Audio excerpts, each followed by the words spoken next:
एक तरफ इंडी गठबंधन को सुप्रीम कोर्ट से झटका लगा, दूसरी तरफ संसद में जिस मिंता देवी की तस्वीरें लहराकर टी शर्ट पहनकर विपक्ष धमाका करने का दावा कर रहा है, वो धमाका भी किस तरह फुस पटाखा साबित हुआ बताता। मिंता देवी के केस को हाईलाइट करने के लिए विपक्ष ने संसद में तो प्रदर्शन किया ही, इसके अलावा कांग्रेस ने अपने ट्विटर हैंडल पर मिंता देवी के डिटेल भी शेयर किए, जिसमें मिंता देवी की डेट ऑफ बर्थ 15 जुलाई 1900 दिखाई गई है। ये देखिए, उनकी उम्र 124 साल बताई गई और ये वोटर आईडी कार्ड सिवान जिले की दुरांधा विधानसभा सीट का होने का दावा किया जा रहा है। कांग्रेस ने दावा किया कि मिंता देवी का केस वोट चोरी का क्लासिक उदाहरण है, लेकिन कांग्रेस ने कहा कि एसआईआर के बाद ये हाल है। इस पर कांग्रेस ने चुनाव आयोग से सफाई भी मांगी। मिंता देवी का उम्र को लेकर जो बवाल हुआ, तो हमारी टीम ने भी ड्राफ्ट लिस्ट में दर्ज की गई उनकी डिटेल की पड़ताल शुरू की। हमारी टीम सिवान में मिंता देवी के गांव भी पहुंची, जहां यह पता चला कि मिंता देवी फिलहाल छपरा में। हालांकि मिंता देवी का वोटर आईडी कार्ड हमें मिल गया। वोटर आईडी कार्ड में भी मिंता देवी की डेट ऑफ बर्थ 15 जुलाई 1900 ही लिखी गई। फिर उन्होंने वोटर आईडी कार्ड बनवाने के लिए ऑनलाइन फॉर्म जमा किया। मिंता देवी ने यह भी बताया कि उन्होंने आधार कार्ड वाली ही date of birth online application में भरी थी और वोटर आईडी कार्ड मिलने के बाद उन्होंने बिना खोले उसे संभाल कर रख लिया था। और जब उम्र को लेकर बवाल हुआ तो मिंता देवी ने देखा कि वाकई उनके वोटर आईडी कार्ड में उम्र गलत लिखी हुई है। यानी जिस बात को लेकर राहुल गांधी और कांग्रेस मानने को तैयार नहीं है, उसे मिंता देवी और उनका परिवार मान चुका है कि उनकी जो 124 साल की उम्र है वो गलती से टाइपो एरर की वजह से लिख गई। वोटर आईडी कार्ड में गलत उम्र दर्ज होने से यह भी साबित नहीं होता कि मिंता देवी का वोट ही फर्जी है या फिर वो बीजेपी की ही वोटर है।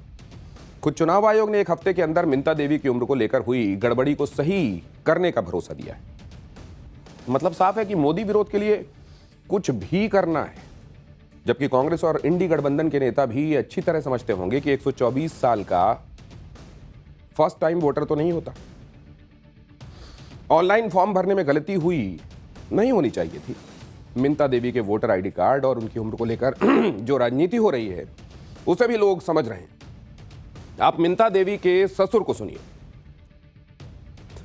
जी, जो आपके वोटर लिस्ट में जिसका नाम 124 उम्र आया है वो कौन है? मिंता देवी पतो है। पतो है। तो क्या लगता है किसकी गलती है ये? गलती जहाँ से होता है वहाँ हुआ है, जहाँ से होता है वहाँ से टाइप करता है, वहाँ से हुआ। आप कहाँ से हुआ? यहाँ से तो होगा नहीं। टाइप से 124 साल आपकी जो भी पतो आपकी है ना, उनका एज 124 साल बताया जाए। बताया गया मेरा 35 साल है, उनका जो है 35 साल है। राहुल गांधी पूरा एकदम वो तो करेंगे, तो हल्ला करेंगे, तो वो तो हल्ला करेंगे। भाजपा को फंसाना हल्ला करेंगे जी, जो आपके वोटर लिस्ट में जिसका नाम 124 उम्र आया है वो कौन है? मिंता देवी पतो है। पतो है। तो क्या लगता है किसकी गलती है ये? गलती जहाँ से होता है वहाँ हुआ है, जहाँ से होता है वहाँ से टाइप करता है, वहाँ से हुआ। आप कहाँ से होगा? यहाँ से तो होगा नहीं। टाइप से 124 साल आपकी जो भी पतो आपकी है ना, उनका एज 124 साल बताया जाए। बताया गया मेरा 35 साल है, उनका जो है 35 साल है। राहुल गांधी पूरा एकदम वो तो करेंगे, तो हल्ला करेंगे, तो वो तो हल्ला करेंगे। भाजपा को फंसाना हल्ला करेंगे। तो मिंता देवी की उम्र को लेकर बवाल संसद तक पहुंचा तो सिवान जिला प्रशासन की भी सफाई सामने आई। उन्होंने कहा कि मिंता देवी ने वोटर लिस्ट में नाम जोड़ने के लिए फॉर्म 6 के जरिए ऑनलाइन आवेदन किया था और इसमें डेट ऑफ बर्थ 15 जुलाई 1990 ही लिखी गई थी।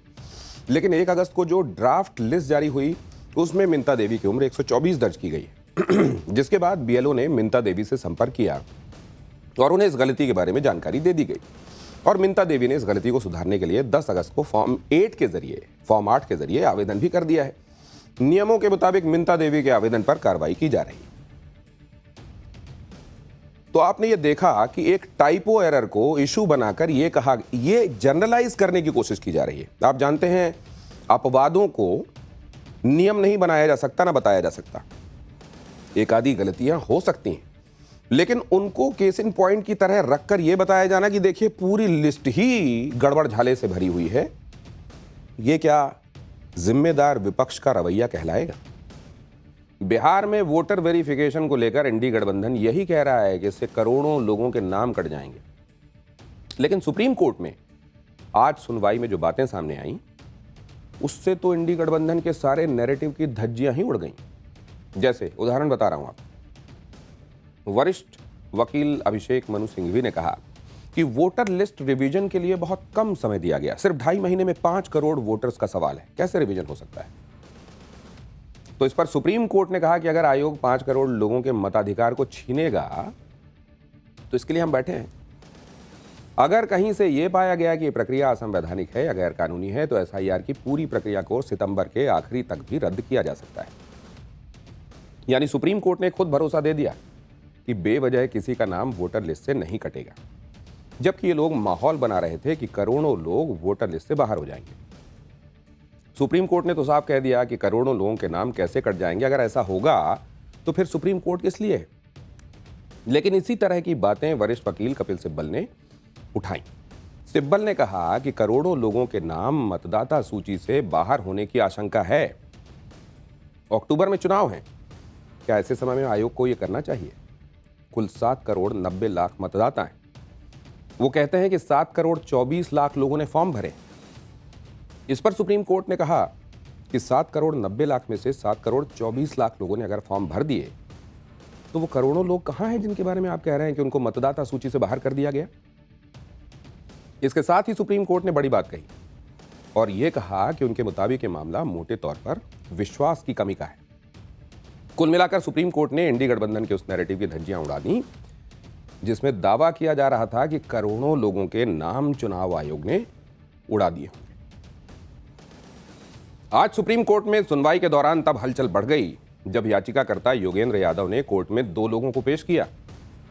योगेंद्र यादव ने इन दोनों लोगों का एपिक, ये असल में आपका जो वोटर कार्ड है ना, उसी को एपिक नंबर उसी में होता है, उसी कार्ड को दिखाते हुए ये कहा कि इन्हें ड्राफ्ट वोटर लिस्ट में तो मृत बताया गया है। इस पर चुनाव आयोग के वकील ने कहा कि ये लोग कोर्ट में ड्रामा कर रहे हैं। कोर्ट ने कहा कि लापरवाही वाली गलतियां हैं तो इन्हें ठीक किया जा सकता है। चुनाव आयोग के वकील ने कहा कि अगर योगेंद्र यादव ड्रामा करने की जगह इसका नाम अपलोड करा देते तो इसकी जरूरत ना पड़ती। चुनाव आयोग ने कहा कि हम वोटर लिस्ट में शुद्धिकरण कर रहे हैं, हमें रोकने की बजाय हमारी मदद करना चाहिए। अरे इतना बड़ा काम है, करोड़ों करोड़ लोगों को रिवाइज करना है, देखना है कि उनका नाम सही है कि नहीं। यार आप सब भी बताइए कि क्या गलत आदमी को वोट डालने का अधिकार मिलना चाहिए? नहीं मिलना चाहिए। आदमी सच्चा हो, जेन्युइन हो, इस देश का नागरिक हो, वोट देने का अधिकार रखता हो, यह सुनिश्चित करने के बाद ही उसको वोट देना चाहिए। अगर यह प्रक्रिया अपनाई जा रही है और यह मैमथ टास्क है, ऐसा नहीं है कि 10-12 लोगों के नाम रिवाइज करने हैं, करोड़ों करोड़ लोगों का नाम उसमें देखना है कि सही है कि नहीं। उसमें कहीं अगर कोई गलती है, कोई टाइपो एरर है या इस तरह की कोई गलती है तो इस देश का नागरिक होने की हैसियत से और जिम्मेदार विपक्ष होने की हैसियत से उसको ठीक कराने की दिशा में सहयोग करना चाहिए। लेकिन क्या यहां वो हो रहा है? इसी तरह वरिष्ठ वकील कपिल सिब्बल ने भी आज सुप्रीम कोर्ट में यह कहा कि बिहार की ड्राफ्ट लिस्ट में भी ऐसे लोग हैं जो मर चुके हैं, जिन्हें जिंदा दिखाया गया, और ऐसे भी लोग हैं जो जिंदा हैं लेकिन उन्हें मृत बता दिया गया। कपिल सिब्बल ने ऐसे 12 लोगों का उदाहरण दिया जो जिंदा हैं लेकिन उन्हें मृत बता दिया गया। इस पर चुनाव आयोग ने कहा कि यह ड्राफ्ट रोल है। हमने नोटिस देकर सबसे कहा है कि उन्हें जो भी आपत्ति है, जो भी दिक्कत है वो बताएं। चुनाव आयोग ने माना कि कुछ गलतियां तो होगी ही, लेकिन उनको दुरुस्त करने के लिए स्कोप है, प्रोविजन है, लोग अपनी शिकायतें दर्ज करा सकते हैं और हम उसको करेक्ट करेंगे। जहां तक जिंदा और मृत लोगों की बात है तो एक एप्लीकेशन देकर ही उसे सही कराया जा सकता है। यानी सुप्रीम कोर्ट में आज की सुनवाई में यही निकल कर आया कि अगर इतनी बड़ी प्रक्रिया हो रही है तो कुछ छोटे मोटे मामले निकल कर भी आते हैं और उन्हें सही करवाया जा सकता है। हर किसी को इसमें अपनी तरफ से सहयोग करना चाहिए, लेकिन पूरी प्रक्रिया पर ही सवाल उठा देना, कह देना कि करोड़ों लोगों के वोट काटे जा रहे हैं, पूरी दाल ही काली है, कुएं में भांग घुली हुई है, ये सब माहौल बनाने के लिए किया जा रहा है। सुप्रीम कोर्ट में आज सुनवाई के दौरान आधार कार्ड पर भी बात हुई, जिसे लेकर इंडी गठबंधन ये आपत्ति जता चुका है कि चुनाव आयोग तो मनमानी कर रहा है, क्योंकि चुनाव आयोग ने आधार कार्ड को दस्तावेज के तौर पर माना ही नहीं। आज सुनवाई के दौरान दस्तावेजों को लेकर जबरदस्त बहस हुई। कपिल सिब्बल कोर्ट को यह बता रहे थे कि जो दस्तावेज चुनाव आयोग ने मांगे वो देना मुश्किल है, कागज नहीं दिखाएंगे। दूसरी तरफ कोर्ट ने इस बात पर हैरानी जताई कि इतना क्या मुश्किल है। कोर्ट में जो सुनवाई हुई वो आपको बताता हूं, देखिए सीक्वेंस में, देखिए कैसे क्या हुआ।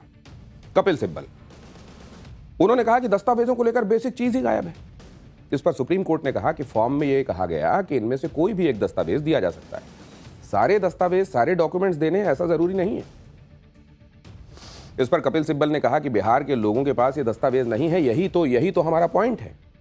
तो सुप्रीम कोर्ट ने पूछा कि क्या बिहार भारत का हिस्सा नहीं है? अगर बिहार के लोगों के पास ये दस्तावेज नहीं है तो फिर देश के बाकी हिस्सों में भी लोगों के पास ऐसे दस्तावेज नहीं होंगे जो चुनाव आयोग ने मांगे, जो कि बिल्कुल वैलिड ऑब्जर्वेशन है। इस पर कपिल सिब्बल ने कहा कि बिहार में सिर्फ 3% लोगों के पास बर्थ सर्टिफिकेट है, 2.7% लोग ऐसे हैं जिनके पास पासपोर्ट है, 14.71% ऐसे हैं जिनके पास 10वीं का सर्टिफिकेट है। इस पर सुप्रीम कोर्ट ने कहा कि आपके पास कुछ तो होगा, अरे कुछ तो होगा जो ये साबित करे कि आप इस देश के नागरिक हैं। और हर किसी के पास प्रमाणित करने के लिए एक नहीं तो दूसरा दस्तावेज होता है। अरे सिम खरीदने के लिए भी आपको ऐसे दस्तावेज चाहिए होते हैं। इस पर कपिल सिब्बल ने कहा कि आप देखिए क्या हो रहा है। तो कोर्ट ने कहा कि यह बहुत हैरान करने वाला दावा है कि बिहार में किसी के पास ऐसे दस्तावेज नहीं है, लेकिन आधार कार्ड और राशन कार्ड हैं। कपिल सिब्बल ने कहा कि हां यही बात है, लेकिन चुनाव आयोग आधार कार्ड और राशन कार्ड को मानता कहां है। इस पर और लंबी बहस के बाद कोर्ट ने कहा कि चुनाव आयोग सही है, वो आधार कार्ड को कंक्लूसिव प्रूफ की तरह मंजूर नहीं कर सकता। सुप्रीम कोर्ट में आज वरिष्ठ वकील अभिषेक मनु सिंघवी की तरफ से भी आधार कार्ड का मुद्दा उठाया गया। अभिषेक मनु सिंघवी ने कहा कि आधार कार्ड और इलेक्टर्स फोटो आइडेंटिटी कार्ड, जिसे एपिक कार्ड भी कहते हैं, सीधे सीधे समझ लीजिए कि आपका वोटर आईडी कार्ड, इसे लेकर इतना विरोध क्यों है? इससे साफ है कि चुनाव आयोग इन दस्तावेजों को नागरिकता तय करने के लिए पर्याप्त सबूत नहीं मानता। इस पर कोर्ट ने कहा कि चुनाव आयोग ये नहीं कह रहा है, बल्कि ये तो आधार कार्ड से जुड़ा कानून कहता है। अभिषेक मनु सिंघवी ने कहा कि चुनाव आयोग जिस तरह से नागरिकता तय करने की कोशिश कर रहा है वो उसके अधिकार क्षेत्र से बाहर है। वहीं बहस के दौरान सुप्रीम कोर्ट ने कहा कि नागरिकता पर कानून संसद ही बना सकती है और कानून बन जाने के बाद उसका पालन होना चाहिए। तो जो लोग कह रहे थे कि चुनाव आयोग आधार कार्ड क्यों नहीं मान रहा, वोटर लिस्ट के रिवीजन में आधार कार्ड क्यों नहीं गिना जा रहा, उन लोगों को आज बॉम्बे हाई कोर्ट से भी तगड़ा झटका लगा। बॉम्बे हाई कोर्ट ने एक संदिग्ध बांग्लादेशी नागरिक के केस में उसे जमानत देने से इनकार करते हुए कहा, और यह बड़ी बात है, ध्यान दीजिएगा, कि आधार कार्ड रखने से, पैन कार्ड होने से, वोटर आईडी कार्ड बनवा लेने भर से ही कोई भारत का नागरिक नहीं बन जाता। ये सारे डॉक्यूमेंट्स पहचान के लिए हैं या सुविधाएं लेने के लिए हैं, लेकिन इन सब पहचान पत्रों को रखने का मतलब यह नहीं हो जाता कि नागरिकता कानून के तहत भारत का नागरिक होने के लिए जो बुनियादी कानूनी जरूरत है उसे अनदेखा कर दिया जाए। यह बहुत महत्वपूर्ण बात है। ऐसे में तो और भी महत्वपूर्ण है जब इस तरह के बहुत सारे डॉक्यूमेंट्स फर्जी तरीके से घुसपैठियों को बनाकर दे दिए जाते हैं। बिहार में वोटर वेरिफिकेशन को लेकर जो लोग डॉक्यूमेंट्स पर सवाल उठा रहे हैं उन्हें भी आज सुप्रीम कोर्ट में चुनाव आयोग ने तगड़ा जवाब दिया। आयोग ने कहा कि कुल 7 करोड़ 90 लाख वोटर्स हैं, जिनमें 6 करोड़ 50 लाख लोगों को कोई डॉक्यूमेंट नहीं देना था क्योंकि उनके पेरेंट्स का नाम 2003 की वोटर लिस्ट में था। इसके अलावा सुप्रीम कोर्ट की सुनवाई में चुनाव आयोग ने कोर्ट के सामने यह बात भी रखी कि वो अपनी तरफ से सारा डेटा पॉलिटिकल पार्टी से जुड़े BLOs को भी दे चुके हैं, लेकिन अभी कोई आपत्ति नहीं आई है।